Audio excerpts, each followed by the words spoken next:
ये अर्थक्वेक यानी ज़लज़ले जब आते हैं इंसान घबरा जाते हैं। किस तरफ जाऊँ, क्या करूँ यही सोचते रह जाते हैं। ये ज़लज़ले आने से पहले भी और आने के बाद भी हर तरफ खौफ व हिरास फैला जाते हैं। इंसान तो इंसान बड़ी-बड़ी पहाड़ जितनी मज़बूत इमारतों को भी गिरा जाते हैं और अगर शिद्दत 7 से भी ज़्यादा हो तो हर तरफ, हर घर में गम, तकलीफ़ और परेशानी फैला जाते हैं। दोस्तों, हाल ही में तुर्की में एक इंतहाई ख़तरनाक और ज़्यादा शिद्दत का ज़लज़ला आया है और एक बार नहीं 2 बार आया है, जिसके बाद बहुत सारे सवालात आ रहे हैं कि ज़लज़ले क्यों आते हैं, कैसे आते हैं, किन इलाकों में ज़लज़ले बहुत ज़्यादा आते हैं और तारीख़ में सबसे ज़्यादा शिद्दत वाले ज़लज़ले कब आए हैं और ख़ास तौर पर पाकिस्तान और इंडिया में ज़लज़ले आने के यानी तुर्की से ज़लज़ले आने के खुदा न ख़ास्ता कितने इम्कानात मौजूद हैं। आज की इस वीडियो में हम इन्हीं सवालों के जवाब ढूँढेंगे, इसीलिए ये वीडियो आपके लिए बहुत ज़्यादा इम्पोर्टेंट होने जा रही है।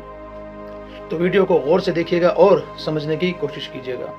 तो चलिए शुरू करते हैं। तो माय डियर फ्रेंड्स, हमारी ज़मीन ये कई लेयर्स यानी तहों पर मुश्तमिल होती है, उनसे बनी है और इसमें सबसे बाहर वाली जिस पर इस वक्त हम मौजूद हैं यानी हम खड़े हैं, उसको क्रस्ट कहा जाता है। क्रस्ट से नीचे वाली जो लेयर है उसको मेंटल कहा जाता है, जिसमें बड़ी बड़ी एनर्जी की वेव्स मुसलसल पैदा हो रही होती हैं और सबसे अंदर की तरफ वाली जो लेयर है उसको कोर कहा जाता है, जो बहुत ही सख्त किस्म और बहुत ही ज़्यादा गर्म होती है। तो ज़मीन का क्रस्ट वाला हिस्सा जो है ये बड़ी बड़ी प्लेट्स से बना हुआ है, इनको टेक्टोनिक प्लेट्स कहा जाता है। इन टेक्टोनिक प्लेट्स की तादाद तकरीबन 18 से 20 बताई जाती है, जिनमें कुछ प्लेट्स का साइज़ बहुत बड़ा है और कुछ का साइज़ उनके मुकाबले छोटा है।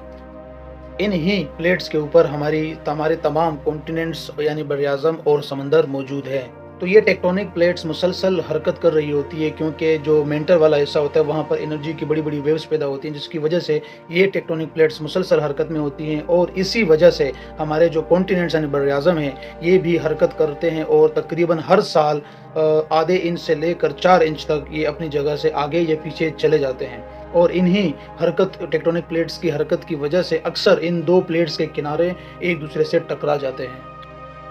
लेकिन कभी कभार ऐसा भी हो जाता है कि इन 2 प्लेट्स में से किसी एक प्लेट का किनारा दूसरे प्लेट के नीचे फंस जाता है, जिसके बाद मेंटल के अंदर जो ज़बरदस्त किस्म की एनर्जी वेव्स बन रही थी अब उन्हें वहाँ से निकलने का मौका नहीं मिलता और ये एनर्जी वेव्स की शक्ल में प्लेट्स के इन फंसे हुए हिस्सों पर तेज़ी से दबाव डालना शुरू कर देती है, जिसकी वजह से प्लेट्स के इस हिस्से में, इस मखसूस हिस्से में हरकत बहुत ज़्यादा बढ़ जाती है।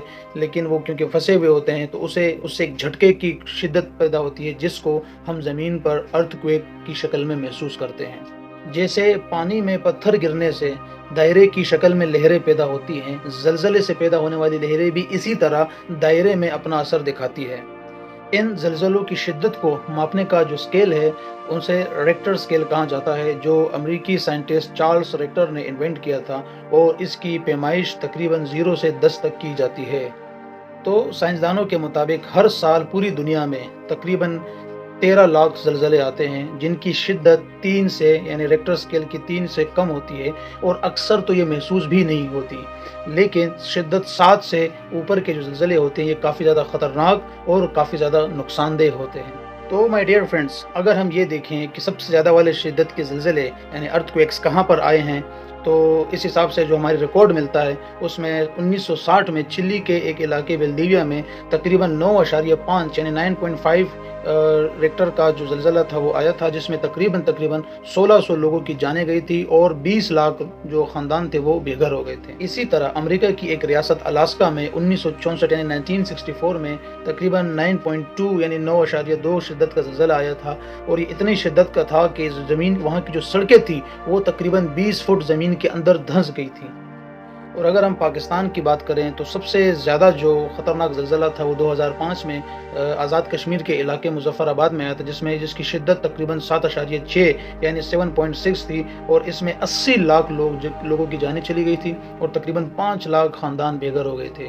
और इसी एशिया की तारीख़ का सबसे बदतरीन ज़लज़ला कहा जाता है। तो अब सवाल ये है कि क्या इंडिया और पाकिस्तान में भी तुर्की जैसे ज़लज़ले आने का इम्कान है? तो दरअसल ज़लज़ले की प्रेडिक्शन करने का हमारे पास कोई डिवाइस फ़िलहाल मौजूद नहीं है, यानी हम इसकी पेशन गोई या प्रेडिक्शन नहीं कर सकते। लेकिन कुछ माहिरीन तुर्की में ज़लज़ला आने के बाद पाकिस्तान और इंडिया में भी ज़लज़ले की पेशन गोई कर रहे हैं।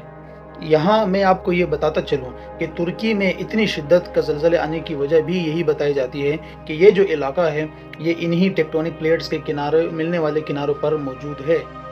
जबकि पाकिस्तान और इंडिया का नॉर्थ वाला हिस्सा भी टेक्टोनिक प्लेट्स के किनारे वाले हिस्से पर मौजूद है, और यही वजह है कि माहिरीन ने यहाँ पर भी अर्थक्वेक के हवाले से, यानी ज़लज़लों के हवाले से ख़तरे की घंटी बजा दी है। जिनमें पाकिस्तान के जो शहर है उनमें हमारे पास जो सबसे टॉप पर आते हैं मानसेरा, बालाकोट, नारान, कागान, गिलगित बल्तिस्तान हो गया आपका। इसके अलावा कश्मीर के काफ़ी सारे एरियाज़ आ जाते हैं, पेशावर है, इस्लामाबाद और मर्दान। ये सारे वो इलाके हैं जो इसको आप इस तरह वक्त रेड जोन कह सकते हैं, यानी ये ख़तरनाक डेंजर। अगर हम इंडिया की बात करें तो इंडिया में जम्मू हो गया, कश्मीर, इसके अलावा गुजरात, असम वगैरह जो नॉर्थ और सेंट्रल हिमालय वाला हिस्सा है, इसी तरह बिहार का बहुत सारा एक हिस्सा है जो इसी पट्टी पर आ जाता है। तो यानी ये वो इलाके हैं जो यहाँ पर अर्थक्वेक के इम्कानात हो सकते हैं। लेकिन माय डियर फ्रेंड्स, ये सिर्फ प्रेडिक्शंस है, यानी ये गलत भी हो सकती हैं और सही भी हो सकती हैं। सिर्फ तुर्किया में आने वाले ज़लज़लों को देखकर माहिरीन ये प्रेडिक्शन कर रहे हैं कि जिस बेल्ट पर यानी टेक्टोनिक प्लेट्स के जिन किनारों पर तुर्की का वो हिस्सा मौजूद है, उन्हीं जगहों पर ये इलाके भी इंडिया और पाकिस्तान के मौजूद हैं। तो हो सकता है कि खुदा न खास्ता यहाँ पर भी ज़लज़ले की शिद्दत को महसूस किया जाए, लेकिन आपने परेशान नहीं होना है। तो दोस्तों, बताने के लिए तो भी बहुत कुछ है, बहुत सारी चीज़ें हैं जो इसमें डिस्कस करने वाली हैं, लेकिन वीडियो बहुत ज़्यादा लंबी हो जाएगी और मैं आपको मज़ीद बोर नहीं करना चाहता। अगली वीडियो के अपना और अपने इर्द गिर्द का, और ख़ास तौर पर अपने इर्द गिर्द के जानवरों का बहुत ज़्यादा ख्याल रखिएगा। अली ज़ैब खान को इजाज़त दीजिएगा।